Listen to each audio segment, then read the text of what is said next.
ఒక శరీరము యొక్క వేరువేరు అంగముల వలనే మనము అందరమును పరస్పర సంబంధమును కలిగి ఉన్నాము. మొదటి పఠనము పునీత పౌలు రోమా పౌరులకు వ్రాసిన లేఖ 12వ అధ్యాయము 5 నుండి 16వ వచనము వరకు. సహోదరులారా, మనము చాలామందిమైనను క్రీస్తుతో ఏకమగుట వలన మనము అందరమును ఒకే శరీరం యొక్క వేరువేరు అంగముల వలనే మనము అందరమును పరస్పర సంబంధమును కలిగి ఉన్నాము.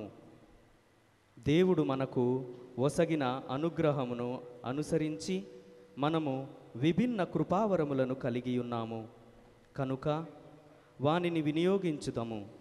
మనకు ఒసగబడిన వరము దేవుని సందేశమును ప్రవచించుట అయినచో మనకు గల విశ్వాస పరిమాణము ననుసరించి మనము దానిని నిర్వర్తింపవలెను. సేవ చేయుట అయినచో తప్పక సేవ చేయవలెను. బోధించుట అయినచో తప్పక బోధింపవలెను. ఇతరులను ప్రోత్సహించుట అయినచో తప్పక అటులే చేయవలెను. తనకు ఉన్నదానిని ఇతరులతో పంచుకొనువారు ఉదార బుద్ధితో ప్రవర్తింపవలెను.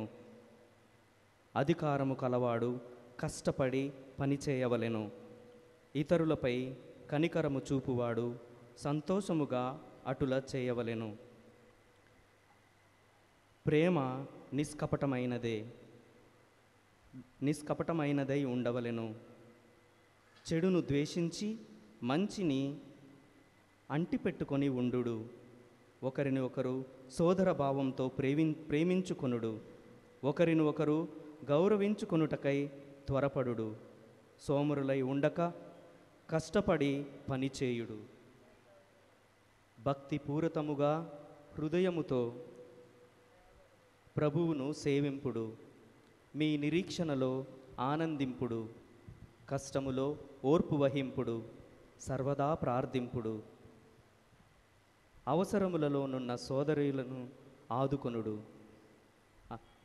అతిథి సత్కారములను ఆచరింపుడు.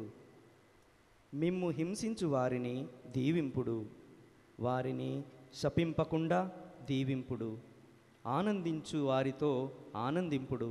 దుఃఖించు వారితో దుఃఖింపుడు. అందరి ఎడల సమతాభావము కలిగియుండు. హైచ్చైన వానియందు మనసు ఉంచక తక్కువైన వానిని కోరుడు. మీకు మీరే బుద్ధిమంతులమని అనుకొనుడు. ఇది ప్రభువు వాక్కు. సర్వేశ్వరునికి వందనములు.